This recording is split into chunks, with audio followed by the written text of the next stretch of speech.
So welcome. We're delighted to have everybody here today.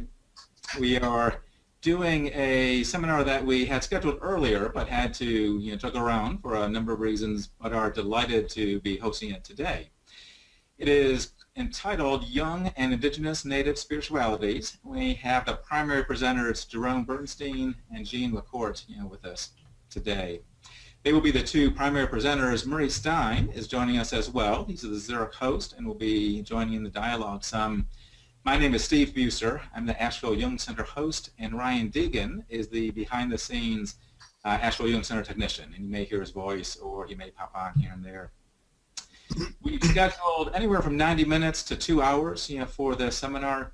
People can ask questions a number of ways. The most common is to click the question button on your computer software. You'll see that in the various options. You can also email us questions. We at some point will also offer people to click the raise your hand button. So find the raise your hand button, and later on we can actually invite you to unmute your microphone. You can ask a question directly, and that's becoming more popular, and we really enjoy being able to speak person to person with you. There are two choices for your audio: microphone and speaker, which is audio through the computer, or you can click the telephone button and you call in to a special line from a telephone in case the audio for any reason doesn't work well on your computer. Most people, however, use the microphone and speaker functionality. Be sure to play around with the various buttons. Click the full screen mode, which will widen the screen to fit your monitor. You can enlarge the presenter videos or the slides when we're showing slides, and you can make the various ones bigger or larger by using the sliders there. We are, of course, taping today. There will be a recorded version within a few days to a week max available for anybody not able to join us in person today. But that means, of course, that if you want to remain anonymous, if you open your microphone or send us an email, you'll need to let us know. Only go via email if you want to be anonymous. We cannot edit your microphones out. But just be email and tell us you want to be anonymous if that's indeed the case. So I'd like to briefly introduce our two primary presenters, and Dr. Stein will go a little bit more in detail.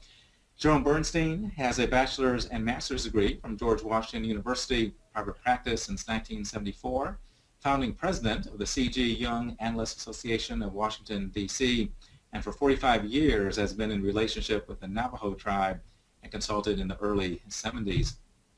We also have with us Jean LaCourte. She is a tribal descendant of the Menominee tribe. She has a PhD from the University of Wisconsin-Madison, director of the American Indian Studies at St. Cloud State University in Minnesota, and currently in private practice while finishing analytical training. So with that, I will, let me say Dr. Stein, who does not need introduction, but I will do it anyway. Most everybody knows him from our seminars. He's been our anchor presenter for years now.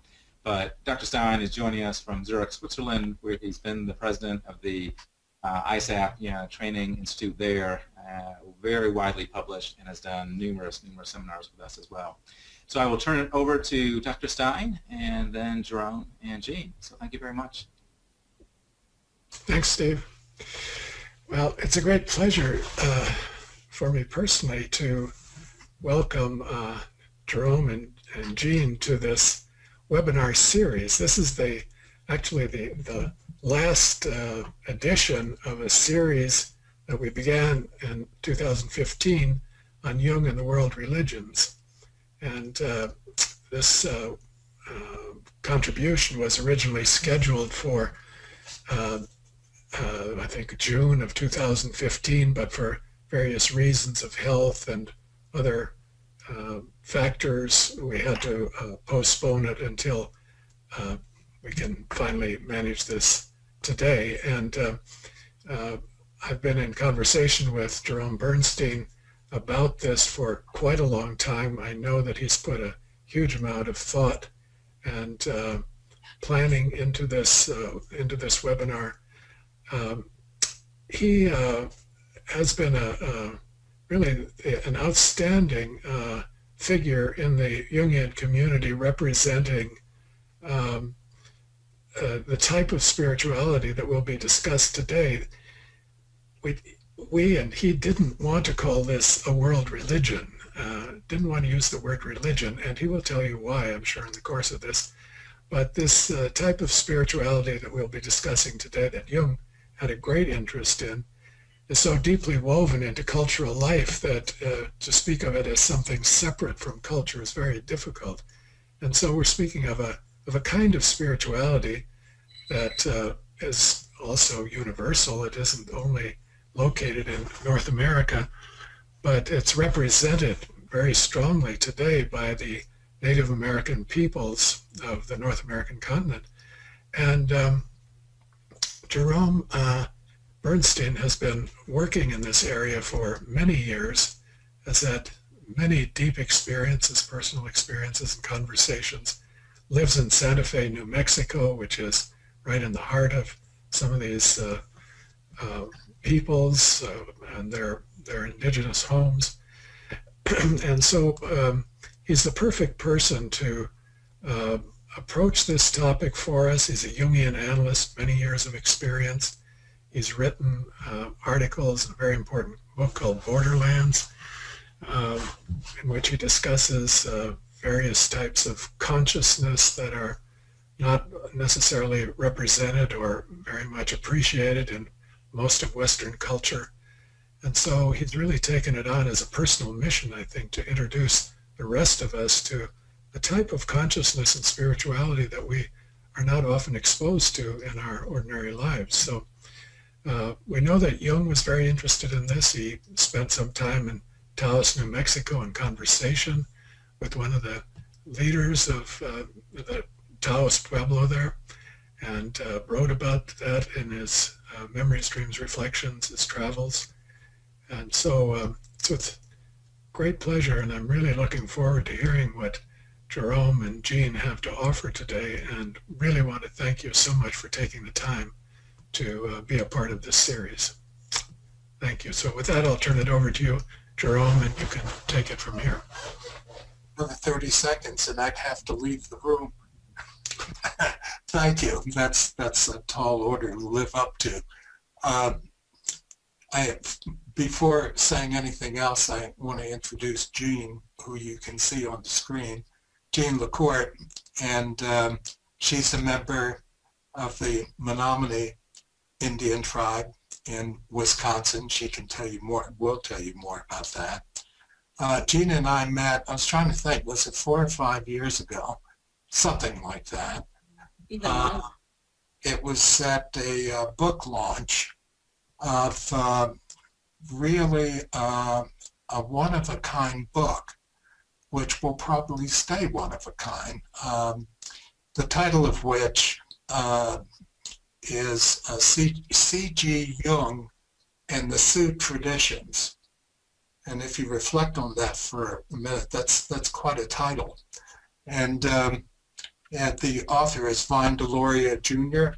Vine Deloria is a historic figure for Native Americans in this country, and a hero. He was an activist and a very vocal activist during the 60s and 70s, particularly during that period, and established an organization in this country called the National Council of Congress of American Indians, which was kind of a tribal, a collective organization of native tribes, and author of a number of books, 2 of which are God is Red and Custer Died for Your Sins. So that'll give you a little taste for his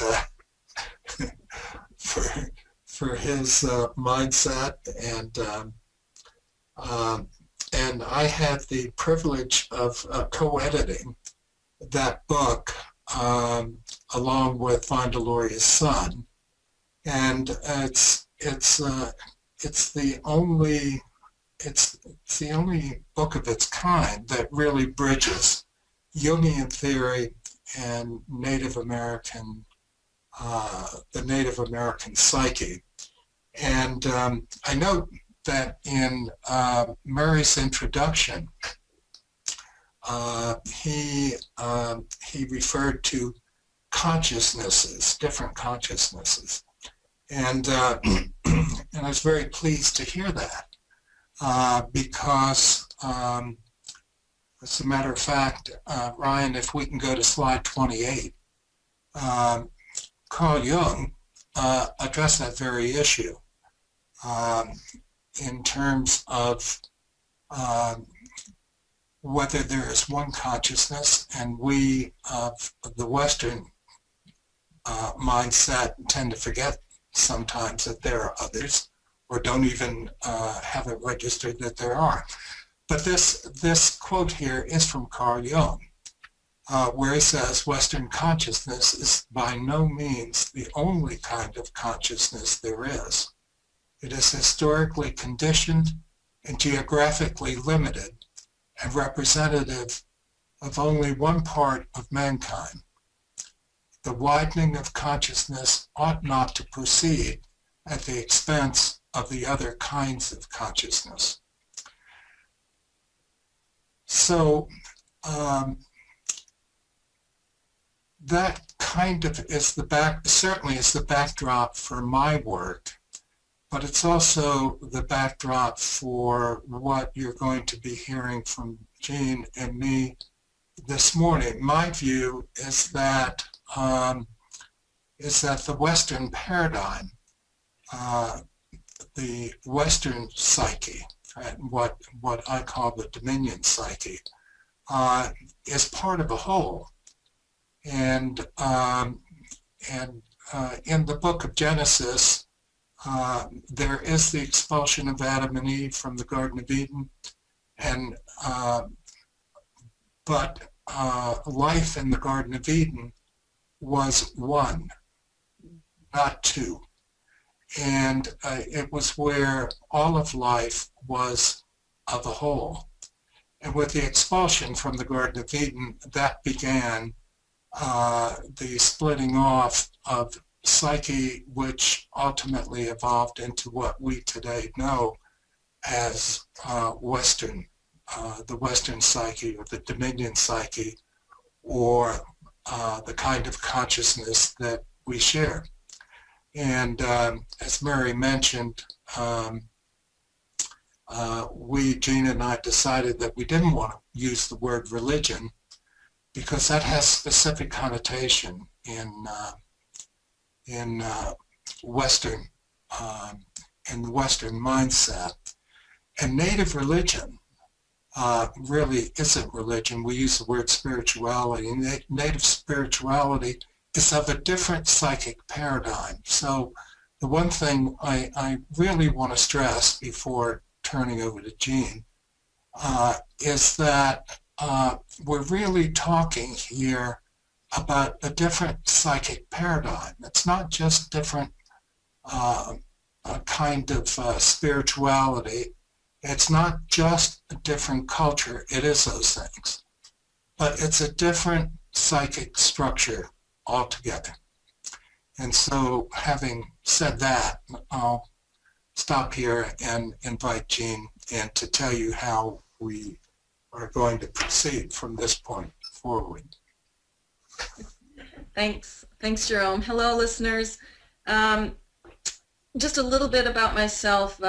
Both Steve and Jerome let you know that I grew up on the Menominee Reservation, where I continue to visit family and friends and relatives, and it's a very important place for me. And I think that will come up more as Jerome and I talk about the importance of land with Native people. I think, Jerome and I have been talking a lot as we were preparing this webinar, and one of the things that both of us agreed, and that he's already alluded to, is that we need to, as much as possible, step out of the Western sort of psychic paradigm and embrace and jump into the Native paradigm.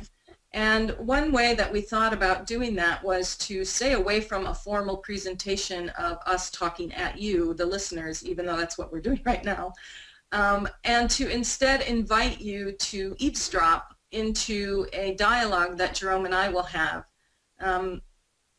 quite honestly, for myself, looking at a computer and not seeing your faces is very difficult. And so I think actually having a human-to-human discussion and inviting you to listen in and then ask questions as they may come up. I guess the other thing I want to point out for me in particular is in preparation for this webinar, I found it very difficult to try and capture into written word many of the points that Jerome and I want to make, because it's fluid and it overlaps, and there isn't any distinct discipline that this belongs to. One thing that Native folks do is we don't necessarily categorize ways of knowing into different disciplines. So I guess having said that, I think what I want to do now is just start inviting you, Jerome, to have let's talk. And listeners, enjoy eavesdropping in.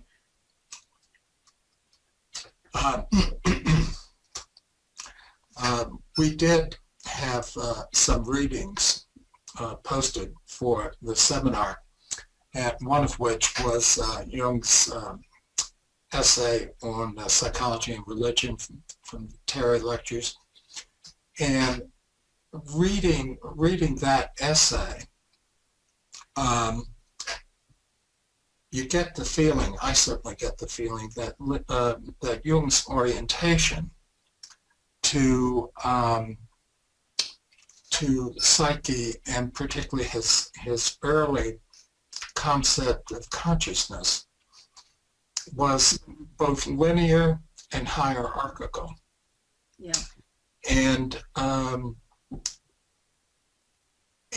although that shifted for Jung somewhat, and Jung was an intuitive thinker, and highly intuitive. His view nonetheless was very structured in that way, and his hierarchical view is really reflected in his essay called Mind and Earth, which was first drafted in 1927 and then published in 1931. If you read that essay, you get that sense of Jung's linear view of psychic development. And Ryan, if you put up slide 27, I want to offer a quote from Jung's Memory, Dreams, Reflections. It's the one on the left of your screen. And this is a quote from MDR, Memory, Dreams, Reflections.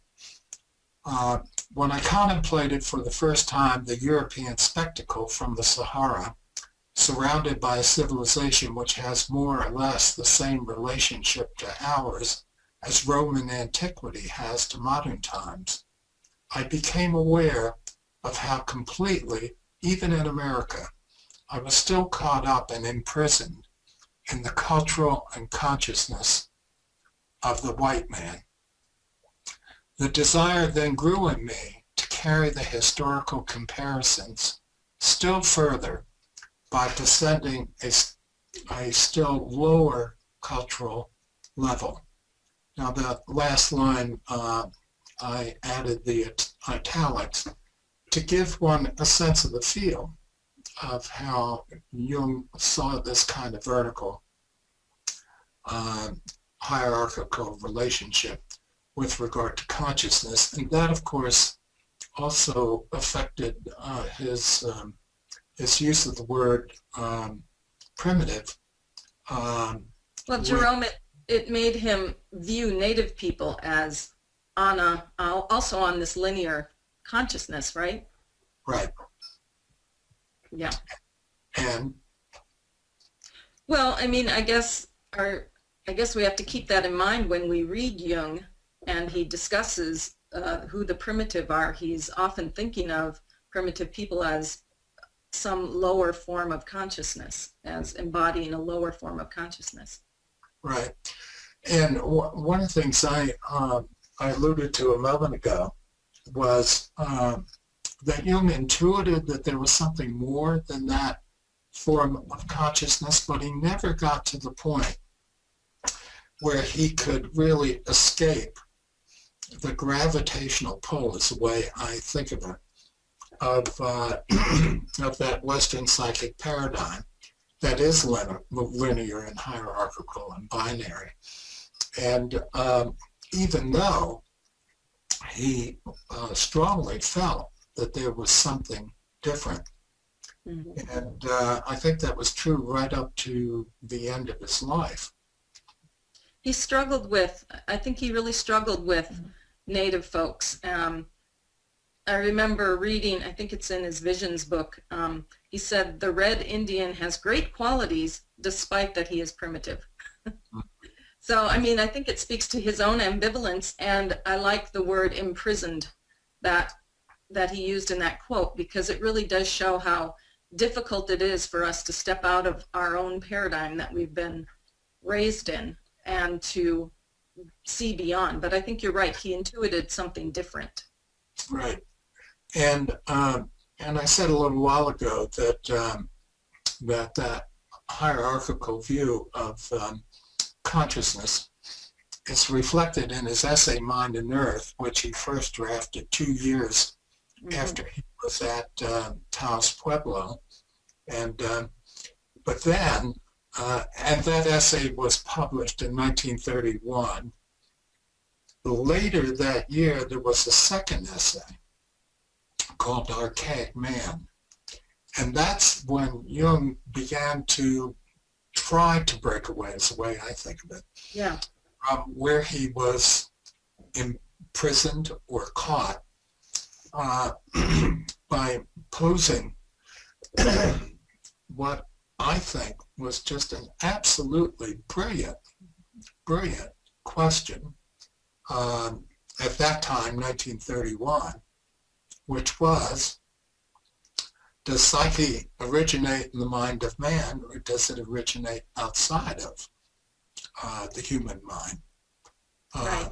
I think we have that slide, isn't it, number 3 on your, Right.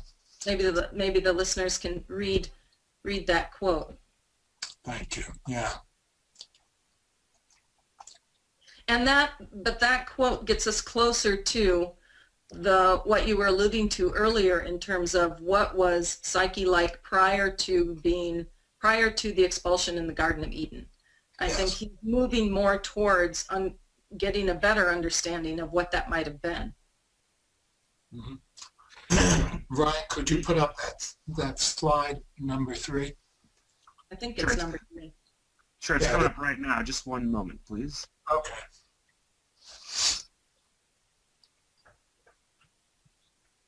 Is this slide 3 that you were talking about? Yeah, that's the one. So, I'll read it. The question is nothing less than this.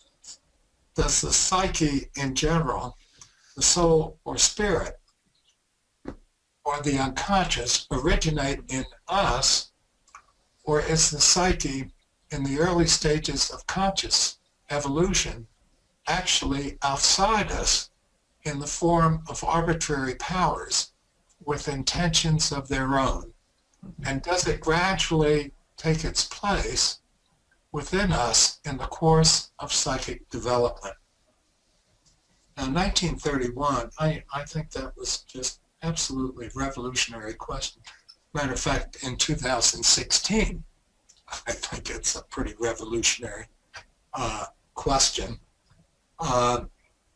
And after raising this question, he ends the essay with the quote below: while this whole idea strikes us as dangerously paradoxical, at bottom, it is not altogether inconceivable.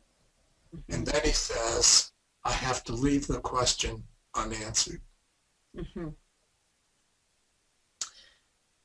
And I think, I think Native folks, I think that if we understand psyche as meaning spirit or soul, then I think what he's pointing to is one of the major differences when we're talking about religion or spiritualities, in that so many Native groups understand that spirit is in everything.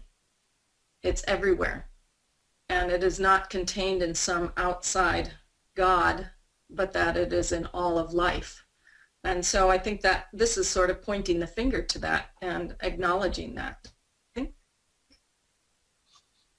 Yeah, and this was Jung's intuitive sense of trying to reach beyond Mm-hmm. limits of the Western paradigm. It's it's noteworthy that that quote that I read earlier at first, where Jung, I think he was, where was he? Tunisian, where he was sensing that there was more. Mm-hmm. More than he was in touch with. And the crucial thing, I think, is Jung did extensive travels. I mean, he was a lot of psychologists and philosophers held forth on the topic, but Jung, in his day, I think, was pretty courageous in going out and getting his hands dirty, so to speak. See, what? Well, certainly we know that his travel to Taos really made an impression on him for the rest of his life. That's the thing I want to say, is that his all of his other travels, India, North Africa, another trip to the United States where he was in Washington State, Massachusetts, none of those impacted him anything like his encounter at Taos. Mm-hmm. You know, I think I forgot to say, Jerome, but I think it's important for our listeners to know that the title of our presentation of Jung and Indigenous sort of spiritualities was very purposeful, and Murray Stein alluded to it. One thing I think we need to make very clear is that we are not talking about any one specific tribe when we talk about spirituality, nor, how paradoxical is this, nor are we talking about all tribes. Right. There are some commonalities that I think we can glean from our knowledge, our combined knowledge about tribal people and our interactions with tribal people. But, you know, we're not speaking for any singular tribe or for all. Which, and maybe we can we talk about religion a little bit and why we chose to go away from that word? Okay, go ahead. Well, I think, you know, both of us recognize that, number one, there is really no institutional organized religion if we look at traditional Native spiritual practices. In fact, that's what it is. It's spiritual practices. And it deals more with action and relationship than any institution. Among Native folks, too, there's no text to turn to. There's no written word that we turn to, that where we rely mostly on our oral traditional knowledge, right? Yeah, and that's really important. It's not only oral traditional knowledge, but one of the things that I have been focused on a lot in the past few years is the difference in language structure between oral traditional languages and particularly Native American languages, all of which are oral traditional languages that subsequently, some of them anyway, got translated by missionaries, versus alphabetic language. And it's not just that they are different kinds of languages, they're different language structures reflecting different psychic structures. So for example, Indo-European languages, alphabetic languages, are noun dominant, and which leads to a very focused kind of language that abstracts and develops concepts about out of experience, whereas oral traditional language is a verb dominant. And if we reflect on that, that brings eros into the picture, because just to speak, just the act of speaking, one can feel in the presence of that language something happening in the space. And it's a very different kind of language structure. I agree. I wonder if, Ryan, you could put up slide 11 of mine, because we're talking about words and we're talking about descriptions. You know, you make me think of a story that I heard, or explanation that I heard from Anishinaabe people, also known as Chippewa or Ojibwe people. They have a cultural hero called Wenabuju. And an interesting piece that they use to say hello to one another, they say the word buju, so which is like a form of saying hello. People often mistake it and say it's a corruption of bonjour from the French, but that's not true. It's a recognition that when you greet someone and you say buju, you are recognizing that in each person is an aspect of Wenabuju, the great mystery, the great spirit that we all carry within us. And so our language carries in it that notion of spirit and relationship with one another. Most native languages do that. So I think, you know, language is so important, and our breath and how we speak is so important, because it carries that notion of spirit, which is psyche, right? Yes. And do you have more to say about language right there? I'm inclined to put up the Mohawk sayings. Sure. Yeah, go ahead. I mean, I think as he's looking for that slide, maybe I can say too that, you know, some tribes have ceremonies to feed language, right? Where there's a specific place and time and prayers and songs that are said to recognize the importance of language, how language moves us, how language, how we know spirit through language. The Mohawk one you were saying. Yeah, Ryan, can you put up slide 18 of mine?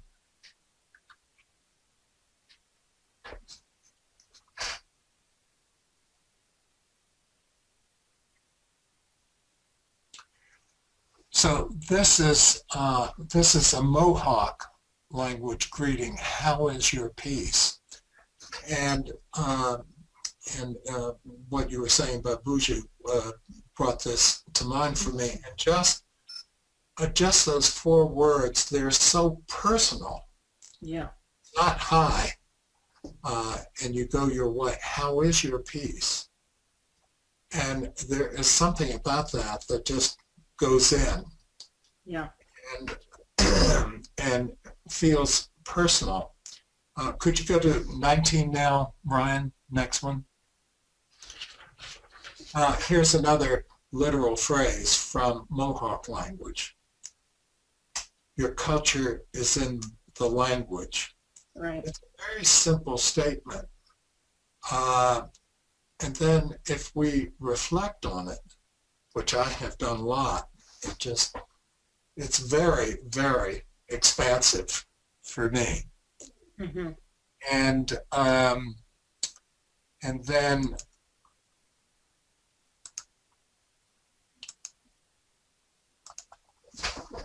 I don't have it in the slide, but the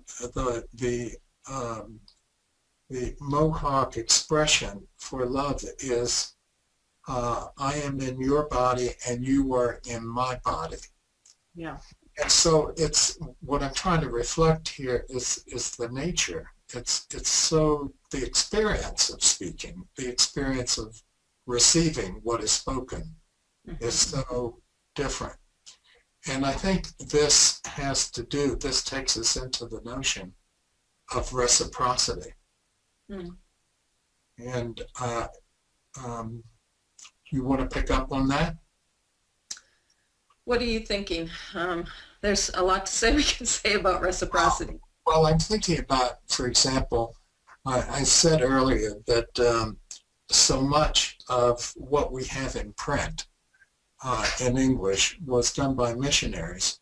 And thank goodness they did, because if they didn't, we'd have nothing. And nothing written. And a number of native languages have died out in the last 100 years, and some are dying now. When they do, it's oral traditional languages. Their ceremonies, their healing orientation, their songs, all of that are gone, and they're gone forever. And so I think, but in the translating of native ceremony, for example, the ones I'm most familiar with are Navajo. The translators, because they come from a Western psychic paradigm, use those words. So the word God is used a lot. So specific figures in Navajo ceremonies, like calling God or talking God, those are the names given. And I think it's done with respect. But it's also a misnomer, because the word God in the Western paradigm is a power word, and it's a power concept of God, and refers back to the Genesis God, wherein God said, "Let there be light," and there was light. And the implication being that if God didn't say it, it wouldn't happen. And and that's the Western view of God, upon which Western religions are based. In the native view, there are givens, and you can pick up on that. Well, I mean, where my mind first went is, having grown up on the reservation, I mean, one of the first things that we're taught is if you go out to even pick berries, for example, the first thing you do is talk to the berries, let them know why you're doing what you're doing, why you're taking, and you offer something. So that there is this, number one, there's a relationship built, and there's a sense of reciprocity. I'm going to give you something, and you're going to give something back to me. And that follows throughout, I think, so many tribal spiritual traditions, because even if I were to go and want to talk to an elder, I would first take something and give the elder something, knowing that what I was getting in return was a life lessons, life experience, and something that I can use. So there is definitely, on the personal level, there's that sense of reciprocity. But I think also in our stories, in origin stories, if we look back, we can see and trace in almost all origin stories that there is this notion that we're all connected, and that we're not the let's have dominion in animals, or and that humans don't have dominion over all the animals, that we are brothers and sisters. They will even use that kind of language of saying, well, animals are really our relatives. And we learn from the animals. So they help us understand to use. They give us knowledge about songs. And in response, we agree to help minister and take care of the land that we're all living on and using. So there is this very deep sense that we're in this together, and no one is above the other. I think one thing that Vine Deloria said, that one of the largest assumptions that Westerners have is that the earth is made only for humans, and that's not so. I don't know if that's speaking to what you're thinking of, but well, yeah, and it takes me to Ryan. Can we go to slide 1? it's not hard hearing this exchange between Gene and me to get the impression that either one of us is saying that one paradigm is better than the other. And I've been asked this from time to time when I present, and also accused of saying that. And so I want to present this quote. This is from one of Jung's last essays before he died. It was written in the year, or published in the, I think it was written in the year that he did die, 1961. And the title of the essay is called Healing the Split. And he says, "Nothing is holy any longer. Through scientific understanding, our world has become dehumanized. Our immediate communication with nature is gone forever. No wonder the Western world feels uneasy, for it does not know how much it has lost through the destruction of its numinosities. Its moral and spiritual tradition has collapsed and has left a worldwide disorientation and dissociation." Now the emphasis there is mine. Dissociation is a clinical term, and it's a pretty strong one if you reflect on it. And what Jung is saying here in the last year of his life is that Western civilization itself, collectively, is dissociated. And that's a profound statement. And when I read this, it really impacted me. And I was reflecting on the word dissociation, which means that some part of psyche is split off from the main part of psyche, or the predominant conscious psyche. And so that left me reflecting on, well, what's the part that's split off, or what difference does it make? And Jung, in the early part of this quote, says what difference it makes to him. And the part that's split off, in my mind, is that oneness that was there in the Garden of Eden before the expulsion, and the kind of thing that you've been talking about, Gene, in terms of native way and native practice, and that we're all related. And because we're all related, there needs to be a reciprocity between us, and not us just as a species, but us as life forms. Yeah. And so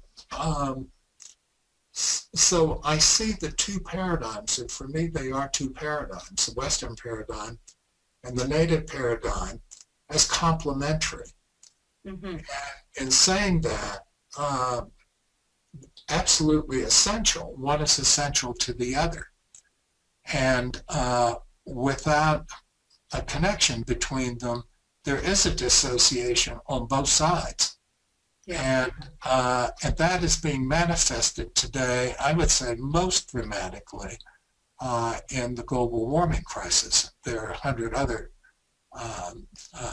aspects of that manifestation of that dissociation, but the one that's in our face is the global warming crisis. You know, where I go with that, Jerome, is, and I think I wrote about this in one of my first essays, in that my sense is when our relationship with land is broken or is severed, I think that really moves towards dissociation. And I can even say, you know, or with nature. And, you know, I think you and I both know that there are languages that don't even have a word for nature because we do not see that as a separation. That's not a dissociation. And I think for me, when I thought about, you know, I also have Belgian background, and when I thought about my relatives coming over and leaving the land behind, and knowing that people worked the land and got to know the land well, and coming to a place that they didn't know, where they didn't know the land. It really made me think that they left behind something, that connection to land. And that is so important for Indigenous people, because we say that we are born to a special place, that we are born to our place, that we minister to and that we take care of, and that we learn its language. And I'd like to just take a minute to show our listeners a series of slides on land and land loss, and how I think it can clearly show this sense of dissociation. Even personally, I can say when I've had too much of university life and too much of people, my immediate way to get well again, to reclaim spirit, is to go back home to the land. So what I want to just share briefly with some of our listeners is, if we imagine what we call the United States today as completely inhabited back in 1492, when Columbus was lost and thought he discovered the Indies, but India, we had 100% inhabited by Indigenous people. Now, if we can jump to the second slide, I just want to walk you through to show you when the United States was made as a nation in 1776, we have about 4 million immigrants here. And you can see the first treaties have been made, and land, we're going to see a series of land loss. And what I'd like viewers to sort of pay attention to is, notice the in numbers of inhabitants. Now, those inhabitants, the 4 million refers to immigrants, not native people, because native people weren't at that time considered citizens of the United States.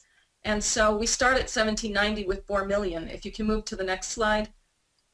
We jump 30 or 40 years and we've tripled the immigrant population to 12.5 million. And 1830, we can see that enormous amounts of land, a third of the United States, has been by not so honorable means, and some, but mostly through treaty and some stolen as well, that the land is continuing to be taken from native people. 1830, by the way, is when Andrew Jackson had the Indian Removal Act, saying any native person that lived to the east of the Mississippi needed to move west of the Mississippi. Now let's go to the next slide. We go from, now we're jumped up to 31 million, and we sort of skip the continent over to California, Oregon, and that's because gold is now found, and so the rush for gold happens there. And look at our population has increased again to 31 million. If you can go to the next slide. In that short amount of time, in 100 years' time, we went from full inhabitation and 4 million to 63 million inhabitants, and the amount of land that we have is considerably lost. And so I really do believe it directly links to what you're talking about, dissociation, in terms of our disconnection with land, because if we consider land as earth and mother and our connection to, it's been severely severed. And show the last slide too, because this is the scary. The threat on land continues today in all different ways and forms, through climate change, but also through greed and mining and uranium, all kinds of things. So for Native folks, we wouldn't say that nothing is holy anymore. We still understand land and animals and sacred sites to be indeed very holy and sacred. But the threat of continuous loss is very heightened. And so I just want to emphasize that notion of land, the importance of land, that many of our ceremonies are done in specific places to land. We can't afford to lose any more land. Well, and a subtle example that's always impressed me. It's subtle, but I find it moving. A difference in the paradigms is in naming. So, for example, in Western culture, we have a tendency to name places after events or people. Yeah. Um, and in a native tradition, the names are really given by the land. So you have Snake River because Snake River snakes around, and that's how it got its name. And, That's right. And Green Bay, Wisconsin, and I'm looking for, seeing if I can find the name of the Black Hills. You know, at first were called Black Hills, but that's not, they were called the heart of everything that is. yeah, think of that. Yeah, and for Dakota people, that is the heart of the earth. That's the place where the heart of everything. And so, yeah, it's really speaks to a different connection to land. And if we recall in that earlier quote that I read from Jung that we've lost connection with our numinosities,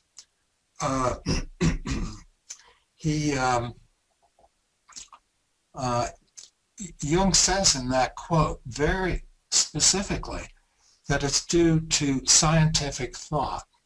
Mm. And that's quite an accusation to lay at the feet of science. Yeah. And that is what he meant. And what he's talking about there is in the pursuit of scientific endeavors of whatever sort, we're looking for facts and data, and it's very concrete and absent spirit. And Eugene just a moment ago referred to Mother Earth. In the scientific world, in the Western paradigm, for think mining, for example, Mother Earth has been transformed into a commodity, and so it's matter, and matter is absent spirit, and that can sound like a one-sided criticism of Western paradigm, and up to a point it is, but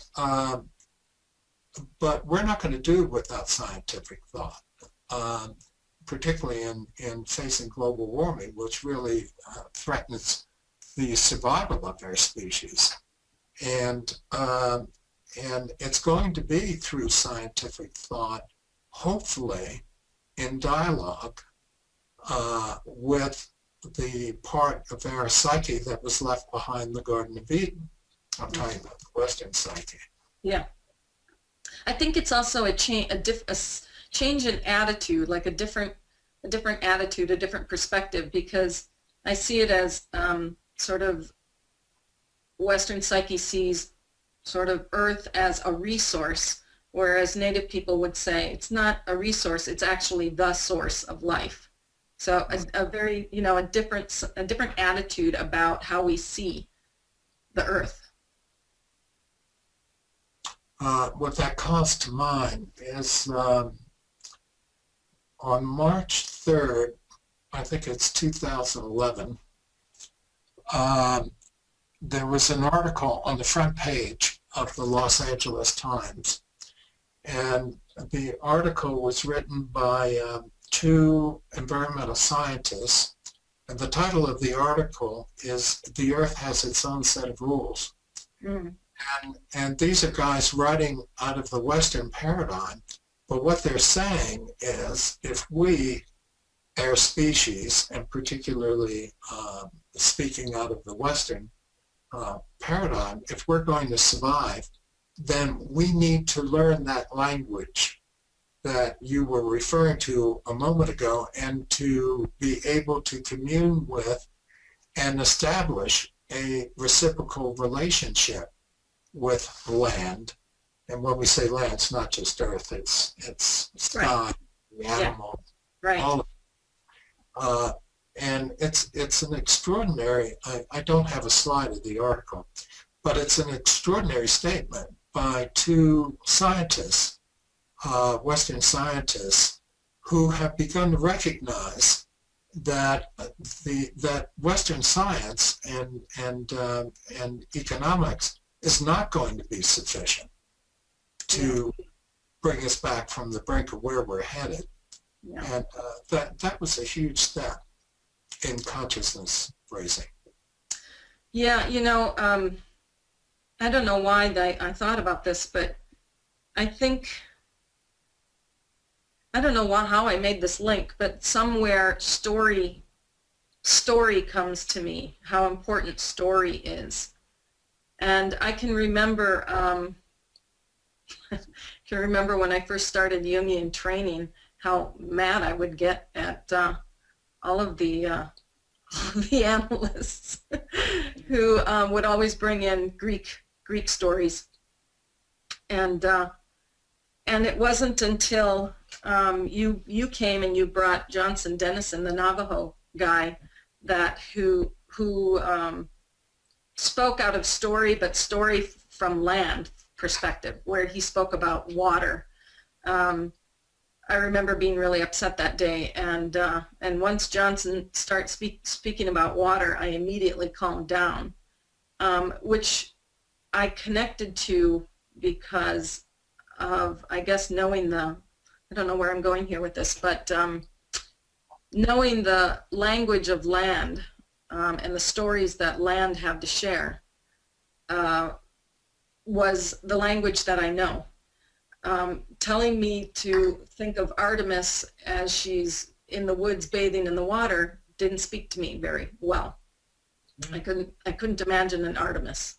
I didn't have a connection to her, but I did have a connection to water. And it just, I teach origin stories in my class, and I ask the class to actually memorize one and learn one, and that they have to then, at the end of the semester, tell that story to the class. And there are 2 questions I ask them that they have to reflect on throughout the semester as they're learning the story. And the one question I ask them is, how did you keep the story alive? Because we really believe that stories are alive, that they have life in them. And what did it teach you? And you'd be surprised at how difficult it is. I think it's one of the easiest exercises that I give them, and they have such a difficult time with it. They don't know how to be silent with the story and let the story live inside of them. It's a different way of, sort of a different way of learning in the world and knowing the world, knowing it from the inside. Yeah, well, the difference between speaking and speaking in the generic sense versus story is that story is archetypal. Story conveys the archetypal dynamics in drama within what is being addressed, and that's what connects. That's the dynamic that speaks, and archetypes are universal. Yeah. And so even though the given language may not be something that one or the other of us would understand, on an archetypal level, which is on the psychoid level, on the somatic level, we get it, even if we don't understand it in that sense, because the archetype is speaking. Yeah. And that's one of the most potent things to me about oral traditional language structure, because it speaks archetype all the time. Yeah. And I don't speak Navajo or Hopi, and yet when I'm there and I'm in the ceremonies, I'm very much impacted by what is going on, because I'm experiencing that archetypal drama that is being addressed in the ceremonies. In Navajo, a healing ceremony, in Navajo there's no word for religion. So their ceremonies are both healing and what we would call religion. And when those stories are experienced, they just go in, and the Navajo stories, ceremonies, and they have different ones: Blessed Way, Protection Way, Wind Way, and so forth. What those healing ceremonies are is a slice. I think of it as a slice out of their cosmology, which is not linear. It's a great round. Yeah. And if you fortunately for the Navajo, many of their stories are written down, were recorded by missionaries, so we know what they are. And if you start reading those stories, something in each story links to something in another story, which is the heart of another ceremony, which has links to another, and it's like being on a great round or a wheel, and you end up back to where you started. There's no beginning point. As Genesis, for example, there's a very explicit beginning point, or as in science, where you have the Big Bang. That's an event. Right. And in Native way, it's givenness. It's and there. it's also when the story is told or when the ceremony is enacted, it is taking place again. Like creation wasn't an event that happened. It is continual. It is a process that is continually unfolding. So it's not static, right? Right. And that takes me, maybe this is the place to introduce Jung and Mountain Lake. Sure. And as we know from Jung's autobiography, Memories, Dreams, Reflections, he did a lot of traveling. He spent a lot of time in Africa and different cultures in Africa and the U.S. and so on. And he reports on them. I mean, if you read those sections in his autobiography, they're full reports. But his one encounter at Taos Pueblo, which was 1925, it was less than 24 hours. And that's really remarkable. And Jung's reaction to that experience was unlike any reaction he had to anything in his life. And so, Brian, if you can put up slide 5, that would be good. And so Jung was, he was visiting in the Southwest at invitation of some friends, and he went to Taos Pueblo. And this slide represents a quote from his autobiography about his experience at Taos. And I think it would be good to read it, bearing in mind what I was saying a few minutes ago about the impact of the archetypal dynamic within story. So picking up in the middle here, Jung is saying, I asked him, and him is Mountain Lake, whose name was Otwebiano, whose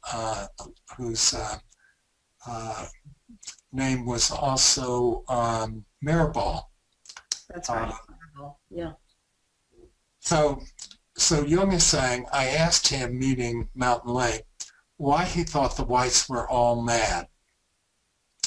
And Mountain Lake says, they say that they think with their heads, he replied. Why, of course. What do you think with? I asked him in surprise. We think here, he said, indicating his heart. I fell into a long meditation. For the first time in my life, so it seemed to me, someone had drawn for me a picture of the real white man. It was as though until now, until that moment, I had seen nothing but sentimental, prettified color prints.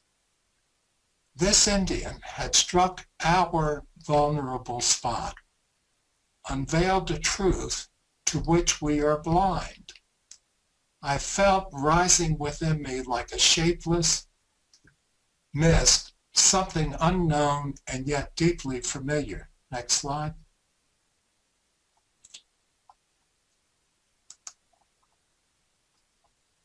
And out of this mist, image upon image detached itself. First, Roman legions smashing into the cities of Gaul, and the keenly incised features of Julius Caesar, Scipio, Africanus, and Pompey. I saw the Roman eagle on the North Sea and the banks of the White Nile. Notice that word saw. I saw the Roman eagle on the North Sea and the banks of the White Nile. Then I saw St. Augustine transmitting the Christian creed to the Britons on the tips of Roman lances, and Charlemagne's most glorious forced conversions of the heathen. With a secret stab, I realized the hollowness, that old romanticism about the Crusades. Then followed Columbus, Cortez, and the other conquistadors who with fire, sword, torture, and Christianity came down upon even these remote pueblos, dreaming peacefully in the sun, their father. Now, I obviously emphasized all these words to show the emotional impact on Jung. I mean, it's really, really quite profound. And I would say he, and that moment, that experience that he had at Taos Pueblo influenced his work for the rest of his life. Yeah. And if we can go, Ryan, to slide 4. Now, what I read was Jung's accounting of what he experienced at Taos Pueblo in 1925, bearing in mind that... Wait, this isn't the slide you want, is it? No. Let's see. Don't we want, yes, that's the slide we want. That's the slide, thank you. That was 1925, and remember, he had less than 24 hours on that Pueblo, whereas in Africa, for example, he spent weeks, months. And what has so impressed me was the emotional and psychic influence on Jung. This quote here is from one of the last letters Jung wrote. It was 6 months before he died. In this excerpt, he says, "We are sorely in need of a truth, a self-understanding, similar to that which I found still living with the Taos Pueblos." And it's a profound statement. This is 36 years later. Yeah. When he is in the process of dying, and this is what he chooses to leave behind as a message, a personal statement, an emotional statement, a psychological statement, and part of his legacy. Yeah. And it's noteworthy to me that this is as close as Jung could get to naming what his experience was. He never could name it. That's not a criticism. That's an observation. He never could name it. And this is his name for it. Yeah. You know, it makes me think about, I was just thinking about our listeners and thinking, I wonder if our listeners were hoping to get this sort of how-to, or just tell us how Native people work their religion. And I was thinking, you know, but it doesn't work that way. It's a way of life, number one, and that sounds too simple. But it reminds me of what Gorman said about how our spiritual traditions are like a rope. They are intertwined, and there is no separating them. I think of like braiding your hair, and the the traditions are vast and different with different tribes, but they all speak to an understanding of life as being everywhere and relationship with life. And it also made me think of, I have brought so many people from Europe to the reservation, and when they leave, they will tell me years later that it has also had a profound impact on them, that they've never forgotten that visit. So there's something to the Eros that's created. No, I'm thinking since, well, at least I have been using the phrase two different psychic paradigms. I'm wondering if it might not be helpful to put up the characteristics I've identified with those two. Yeah, that might be helpful. I think let's put up the Western one first, because Okay. I think, Okay, Ryan, that would be slide number 7.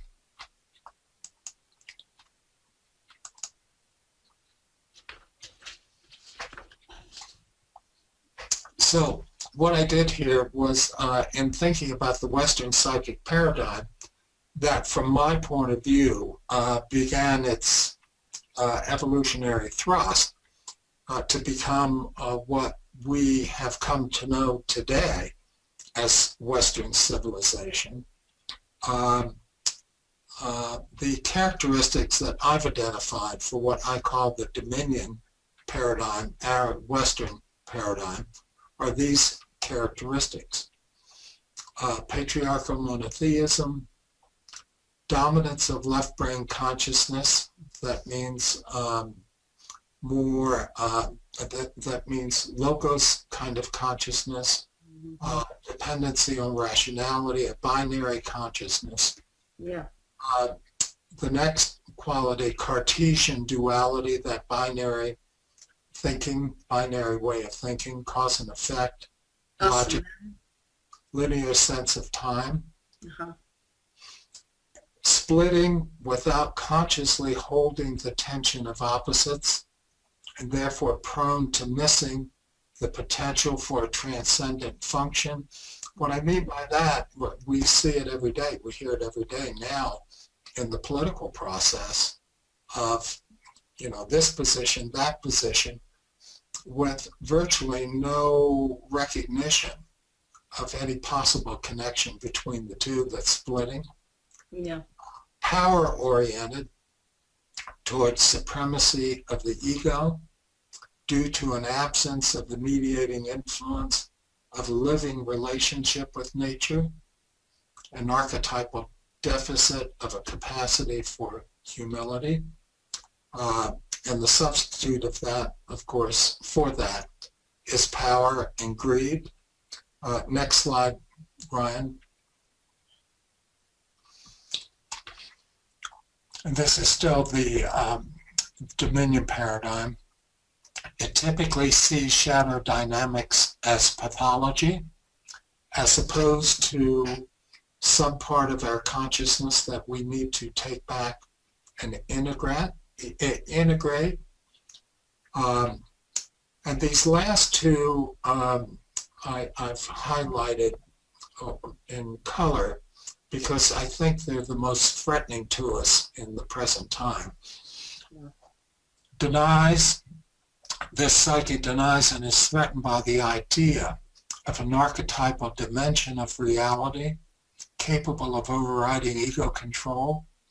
It's phobically identified with the principle of dominion. We have to be in control. And the last one, beholden to the concept of a man-centered psyche, that is, psyche residing and emanating from the mind of man. yeah. And that's, to me, the characteristics of that dissociated psyche. That's the expulsion from the garden. Right. And then if, Ryan, if you can put up the next slide. No, not that one. Let's go to the reciprocity psyche. Right, that's number 10.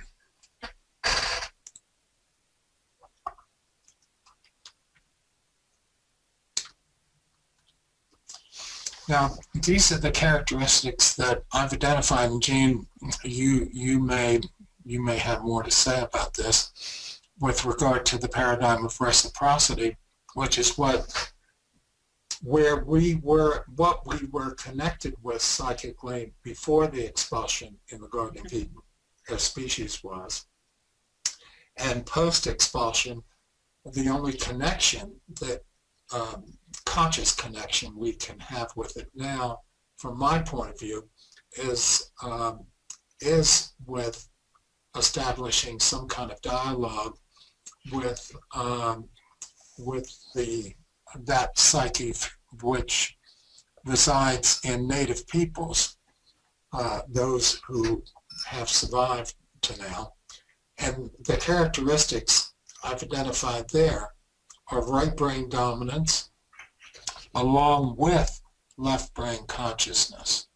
So it's not split, it's both together. Yeah. Ongoing living connection with inanimate life, that is nature, and Jean has spoken to that, to trees, to water, to rocks. To rocks. Yes. A principle of balance and harmony and repair, not fixing. So in the Western paradigm, we tend to want to fix things, say they're fixed, we're done, and move on. And in the reciprocity psyche, there's the ongoing responsibility for maintaining balance and harmony and repair, and that's ongoing. It's never finished. Duality as balance and harmony, not as splitting. A balance of masculine and feminine energy at all times in all things. Experiences shadow dynamics as normative, but in need of management. And that's what we are struggling with here in this country right now with the Black Lives Matter movement, for example. The difference between that as a split and the struggle to reconnect that in a healing, balanced way.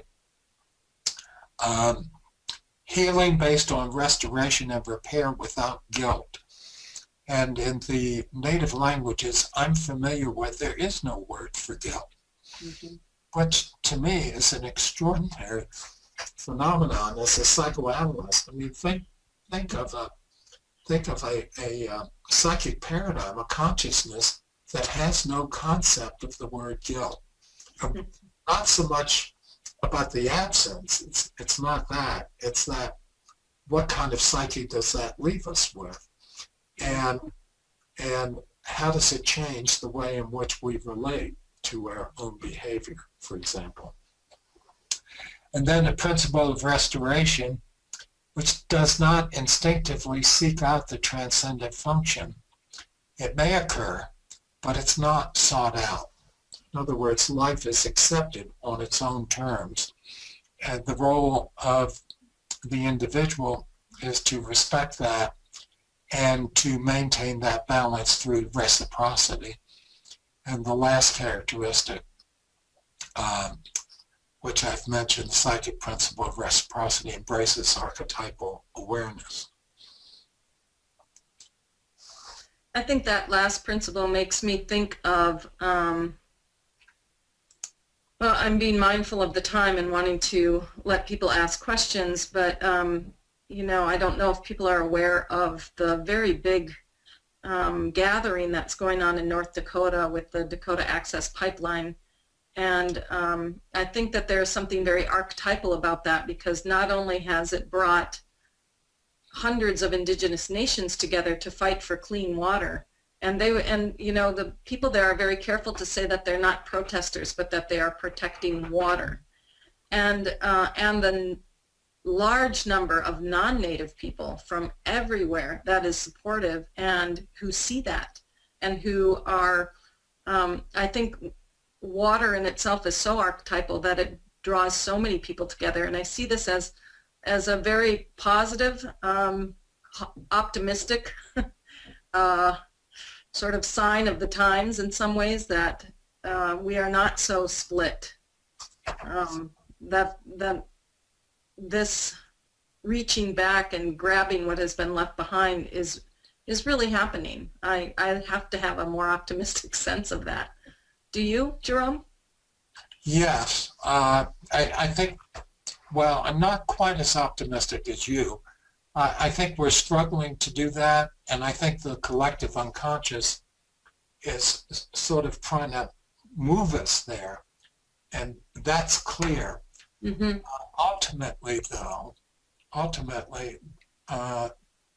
when we come out of this, it's an interesting phrase, no, after the election is over, we will be left with a number of choices, ego decisions. Mm. That's the part I worry about. So, for example, we have all of these Republicans who say, I can't vote for Trump because he's a racist, this and that. After the election, he will be out of the picture.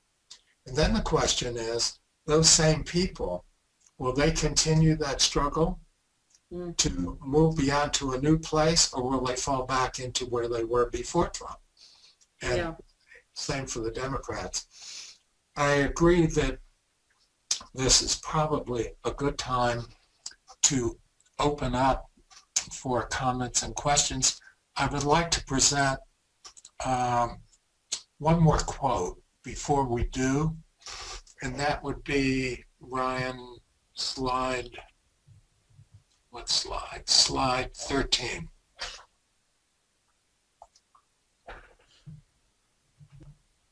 And this is a quote from Vine Deloria from his book, C.G. Jung and the Sioux Traditions. And he says, the fruits of Jung's intellectual ambitions are clear. Of the various Western psychologies, Jungian thinking has perhaps the greatest potential to contribute to a unification of knowledge and a deeper understanding of the world. That's quite a statement, and I think it's quite accurate. And to me, that puts quite a burden of responsibility on the Jungian collective. And with that, I'll stop. Well, thank you. We will definitely entertain a few questions here. I'll try to sort through some of them. And before we dive in, please remember two things. Go ahead and type out your questions and send them over. We've gotten a number of very good ones so far. And if anybody would like to speak verbally, which I think is probably even better with this particular talk, as we're trying to balance linearity and circularity, please click the raise your hand button. There are a couple clicked already. Hopefully we'll get to them. And there's a couple people, Suzanne Lopez and Jacqueline O'Connor. I will read your questions up in a moment, but if you would like to also engage verbally, click that button, and shortly we will do so. Marie, do you want to say anything before I dive into questions? Oh, you're muted still. We need to unmute you. I would like to thank Jerome and Jean for a wonderful webinar. And some of those quotations from Jung I was familiar with, but hadn't looked at them recently. But they are very powerful, especially that one that he makes with regard to his visit with Mountain Lake. I was really struck by how deeply that impacted him, and I didn't know that he had come back to that experience so late in his life. That really had registered, and what I had taken away from reading that earlier was a kind of feeling for Paradise Lost when he met with Mountain Lake, and a feeling that we have lost so much, and look at this man, I wish we had the sense of meaning that he has. He prays so that the sun will rise and his life is meaningful. We've lost that sense of connection to the cosmos because we've demythologized everything. Yeah. And so I don't know what the answer is about restoring a sense of our connection to the depths. I know that we Jungians are working on it. We can't go back. We can't go backwards into mythological times, but we try to go forward in our own way of working with active imagination and dreams. I guess I would like to hear maybe a little more from Jean and also you, Jerome, about the something about the rituals of Native American peoples and how important they are in restoring this contact between the individual and the cosmic, and creating this sense of connectedness, the ritualistic aspects. You could say the religious aspects, but they do seem to perform a lot of rituals and rely on ritual activities to maintain a connection, not only the stories, but also the rituals. If you could just say a few more words about those, please. Well, what it made me think of right away, and a ritual that many people are already familiar with, is the sweat lodge. And can we put up, is it possible to put up, I think it's slide 13. It's really just to show the viewers the vision, like the actual, what a sweat lodge looks like, because it's important. There we go. So you see it's very low to the ground, and what you can't see because it's covered is that under the actual form of the lodge is a bunch of, well, up here we use willow because it's very flexible, but it's done very specifically with a specific number. And if you could imagine the frame of it, if you took those tarps off, what you would see would be a bunch of, what do I want to say, like branches kind of coming over like this and then also going around. And the point is that it's in some ways of thinking about it is that this is representative of the rib cage of the woman. And so when you go into that sweat, you can't go in standing up, you go in crawling. And when you put that door down, it's black in there. You are in the womb again. You are in the mother's womb. And when you bring in the rocks, the grandfathers that have been sort of suffering in the fire all day, and you bring them in and you add water to that, the breath of the rocks begins to be released, and we can listen to what the earth has to tell us and what mother has to tell us. And when we leave the sweat, we leave crawling, and we are born again into the world. So it is like a ritual of cleansing, but is also a ritual of going back, reconnecting to the mother, to our connection to the earth. So that's one sort of very typical ritual that many tribes practice that connects us back, that restores also that relationship to earth. Does that help sort of speak to?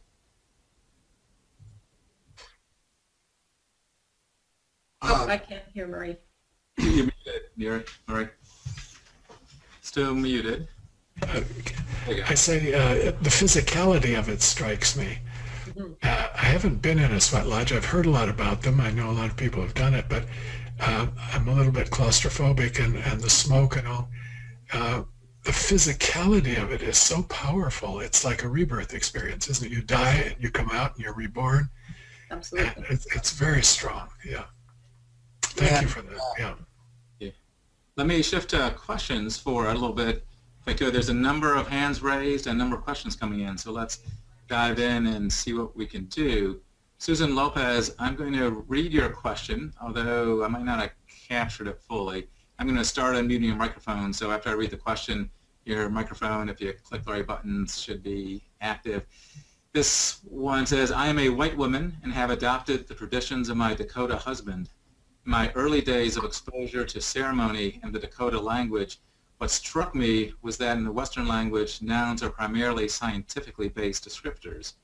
When I used Dakota/Lakota language nouns, particularly regarding nature, were names of intimately held friends and relations. Maka, Inyan, Tate are all close relations. The dissociation you spoke of is really gone in my experience. Perhaps a question would be, how do Westerners achieve this without the typical theft of Indian ways? Not everyone is willing to undergo the humility and rigor of the ceremonies. I'm not sure if a simple transposition of language could achieve a shift in consciousness. Susan, is your mic working? Can you elaborate at all? Susan, can you hear us? Okay, so the first opening microphone didn't work. So go ahead and did you all hear the question well enough? Can you speak some to that? And Susan, if you can jump in, if you can get your microphone working, feel free to dive into. Want to start? Go ahead. No, go ahead, Joel. That's the question. I mean, that's a big question. I agree with the conclusion. Her conclusion is probably too strong, but her observation that a simple language or a repetition of something of the sort would not in and of itself bring about that kind of transformation. And of course, not everybody, or even most people, or even a significant number of people, can undergo native ceremony. It will take some work, and I'm part of a group that's doing research on developing a meta language to effect dialogue between those two psychic paradigms, between the Dominion psyche and the reciprocity psyche. So, for example, in those Mohawk sayings, or some of the things that Jean was pointing out, the archetype comes alive. Jung has the concept of the psychoid, which is the interface between psyche and soma, we can say it that way. Whereas in Western thought and Western medicine, we talk about the body, the somatic part of ourselves, and the psychic part. Unfortunately, in the last generation or more, the really important field of psychosomatic medicine has been ruined and reduced to it's all in their heads and dismissed. You know, go see a shrink, but I can't deal with this. But things like, for example, environmental illness or chronic fatigue syndrome, for example, it does not fit that kind of binary rational framework of modern medicine, Western medicine. That's not a criticism of Western medicine, because I, for one, wouldn't be alive without it. So I'm very indebted to Western medicine, which is brilliant in many ways, but it does have lacunae, and one of the big ones is that, and it's a reflection of the Western psychic paradigm. It's a split between mind and matter, mind and body. And in developing a meta language, so somewhat like those Mohawk sayings, for example, how is your peace? We're working on, and the only common language we have, of course, is English. It's an Indo-European language. It's not an oral traditional language. So we're working on finding a way of taking some of those left brain binary statements and to reconfigure them in oral traditional language structure so that the archetypal impact can be experienced by the individual. That's kind of a little convoluted. I hope it conveys. What I think of is her question is the question of so many people who experience the dissociation but don't know that that's what it is, and they want to know how to feel better, how to get back to something, and there isn't a prescription.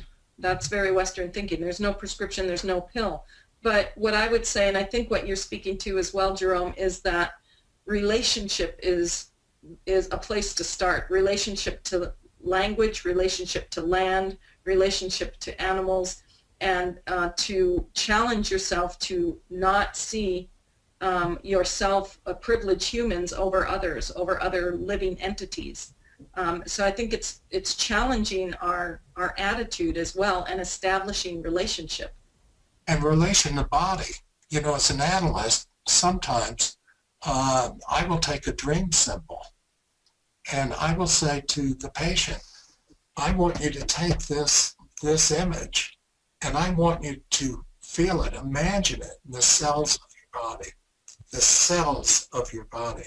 Yeah. And that can sound pretty far out. I can tell you that's a pretty potent intervention with some people at the right moment, hugely. And it's that kind of thing, and that too is relatedness. It's how one relates to one's own body. Yeah. Susan, were you able to get your microphone working? You texted over that it was not working then. Can you hear us at this point? Here's something faint in the background, but sounds like the mic may not be turned up. Okay. I wonder, Gene, if you could say anything, a few words about your relationship, your own personal relationship between the two sides of yourself, Belgian on the one side and Menominee on the other, and the religious aspects, because on the one side you'd be Catholic, you'd be a part of Western religion. How do these two interface, and is there a third thing that can come out of them, as Jerry's been talking about, holding the tension, and a third new synthesis? Or I can say it is always present. It is always there for me, and it is a lifelong process of learning how to live well in two worlds, and knowing when I can move well in one and translate over to another.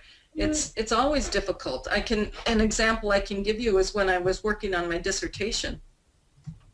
And part of my dissertation work required going up and working with tribal elders around issues of oral history and oral traditions.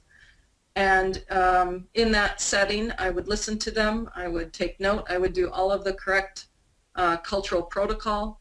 And then when I would go back to the university and write up my stuff and let my instructors read it, they would say, oh, you need to follow up on this. You got to ask questions about this. This doesn't fit well with what history says.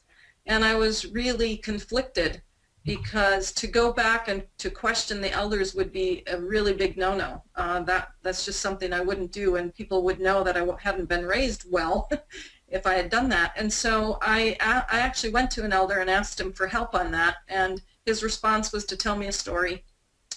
And at the time I had no idea what that story had to do with my difficulty. And 6 months later I went back to him again. I said, I'm still having this problem, and he told me the same story. And so I had to really do some work in me and teach me something. And I had to make a decision on how much I was going to push the boundaries in academia, and how much I was going to let what I know from my cultural upbringing stand on its own. And I sort of had to toe the line between those two. And that comes up time and time again.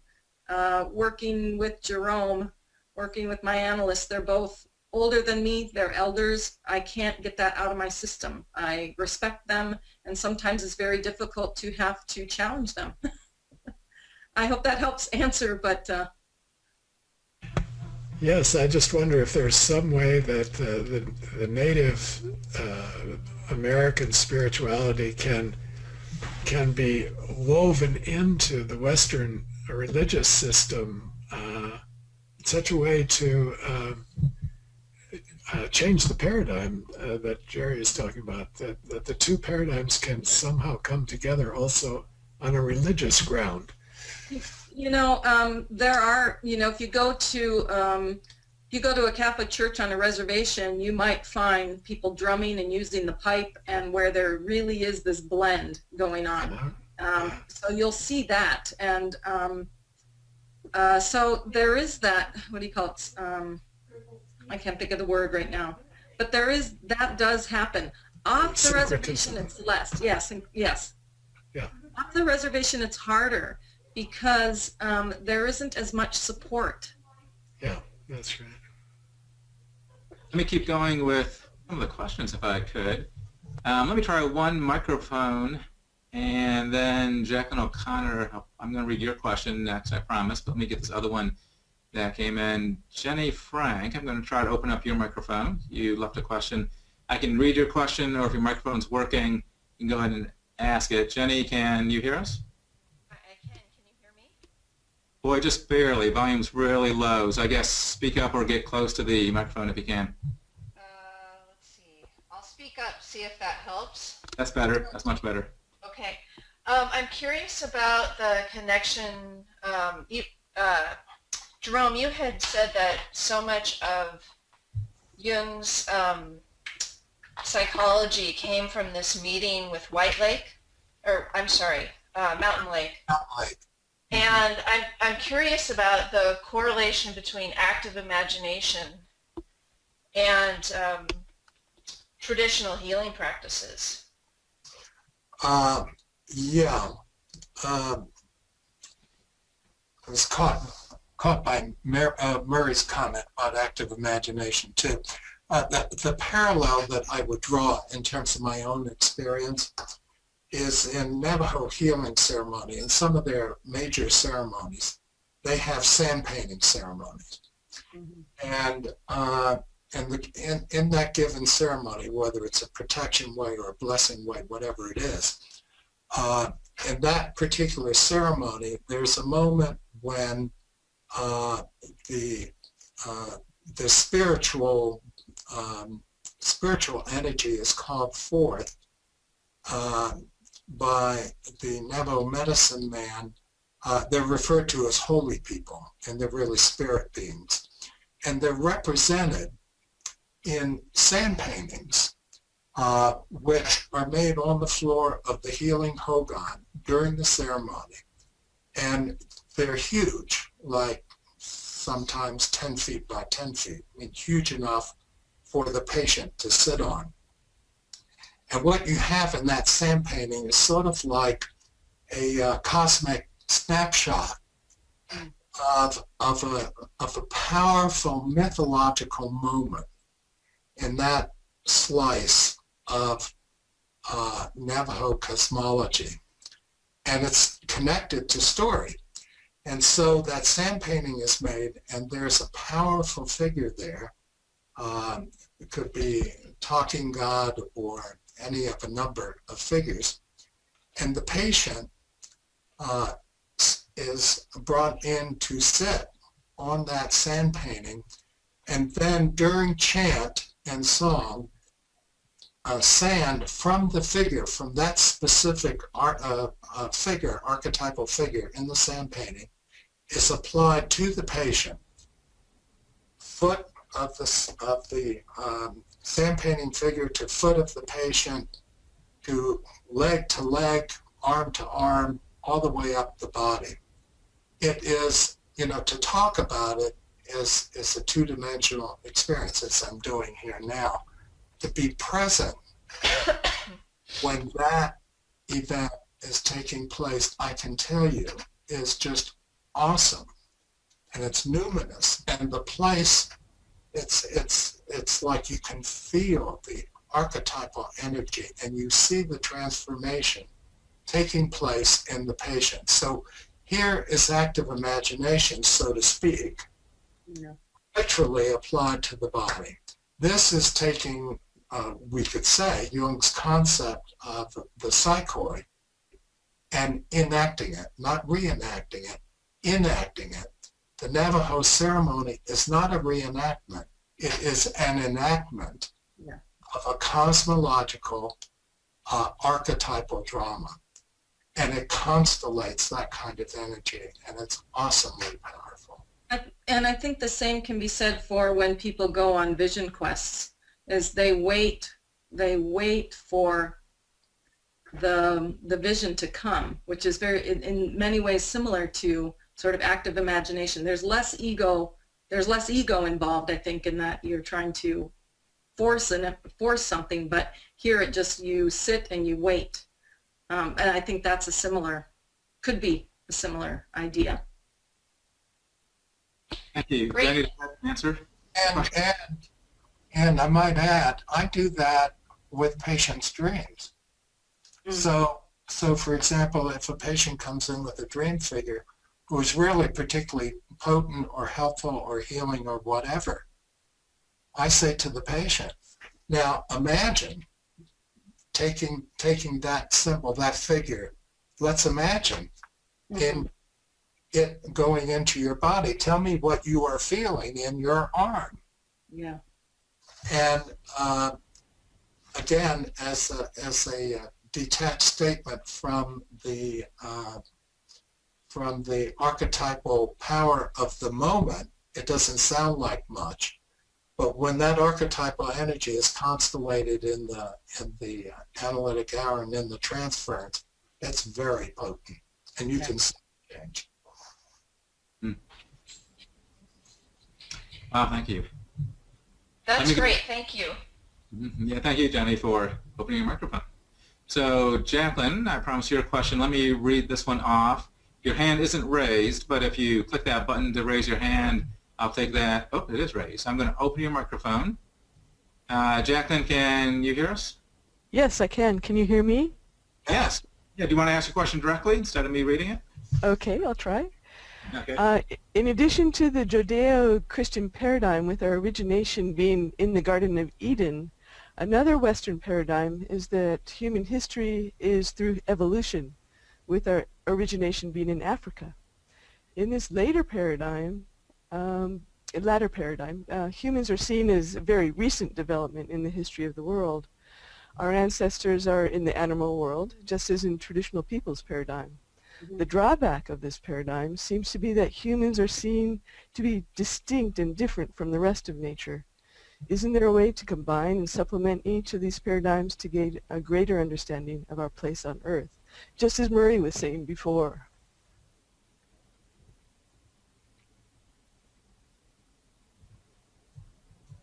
Yeah. But how do we do that? How do we That's a very take good these question. different paradigms from different peoples and bring them You know, together? I've thought quite a lot about this, and I would like to hear Jenny's, or Jean's and Jerry's response from their point of view. But, you know, when we think about humans in nature, I don't know, I have a reflex thought that puts us apart, that says we are different. And of course there are myths, you know, that we were planted here by aliens and so on. But the difference seems enormous between human creativity and culture and the rest of nature, the rest of the animal world. So there is a reason why we set ourselves apart, because we are different. But I think if we take that difference to be an entitlement to dominate, we see what happens. We will destroy ourselves and we'll destroy the planet out of sheer hubris. So somewhere we've got to be able to say, yes, we are significantly different in certain respects for whatever reason, brain capacity or something, but we are also connected. So is this a way to bring the two paradigms together that you're talking about, Jerry? Well, I don't think we can take one and the other and do that. No, I don't think we can do that. Nor would I advise trying.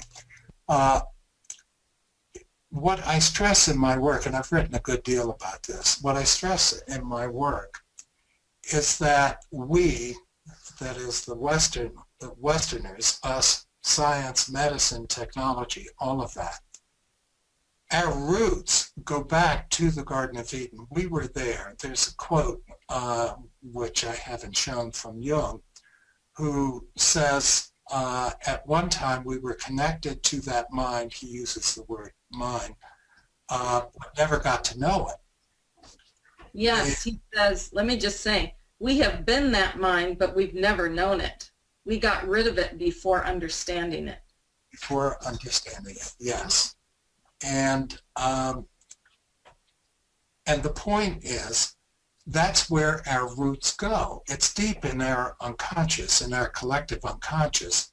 I think the way to have a connection is through dialogue, through establishing dialogue. And to do that, we need a meta language. You can't do it just quite the way we are doing it, because the eros gets lost. The eros and the archetypal energy gets lost. So there needs to be a meta language to enable dialogue between the Western paradigm and the native, and within that field of what comes out of that communication, there, I think, what became a dissociation can reconnect and begin to grow forward, if that makes any sense. You know, something that helps me with what you were saying, Murray, about you seeing us humans as kind of separate from nature. A way of thinking about it that really helps me is to understand and call all beings of life as spirit beings. Uh-huh. Spirit beings, but all spirit beings have different characteristics and different qualities. Yeah. And if we can recognize those different characteristics and different qualities and how we relate to one another, then not one spirit being rises as privileged above others. It's that we all have different characteristics and qualities that we bring to life. That So helps. spirituality actually can be a means for solving the split through this sense of spirituality. Yes. That's what helps me, is to sort of go back to, you know, I'm not better than an alligator, but I'm different. Well, I look at my cat and I think, does the cat have spirituality? Yes, the cat has spirituality and I have spirituality. Maybe we can get together on this ground of the spiritual. You know, What's I the think sense of the spirit? yeah, and just a quick thing that you will. My grandmother used to, you know, she would hear birds singing, and she'd walk out and she'd go, "Oh, you hear that? They're singing for water." For water. My mom's husband right now will go out, and every single day he is talking to the animals and birds, and he will stop and they will have a conversation. So there's a relatedness there, and there's an in-tuneness. This we don't have in Western psyche. Absolutely. And it's the relatedness, and the other thing about spirituality and spirit that is so critical for us right now is that it's the spiritual dimension that brings the ethical connection to life. Yeah. That's where our deepest wound is right now, is that we have our ethical connection to life has been overgrown, has been taken over by greed and all the stuff that we know about. And and that coupled with reflective consciousness, which is, for me, the most distinguishing characteristic of our species, a particular form of reflective consciousness, and to enable us to reflect on that spirit connection, the fact that we're connected to all of life, and what kind of ethical imperative does that bring to us? That's the key. That is the key. Let me offer one more question, or maybe two, but my guess is one more with the time remaining. This is, I'm sure I mispronounced your name, but Marama Winder, or Winder. I'm going to try to open up your microphone. She's from Florida. Marama, can you correct my pronunciation, and is your microphone working?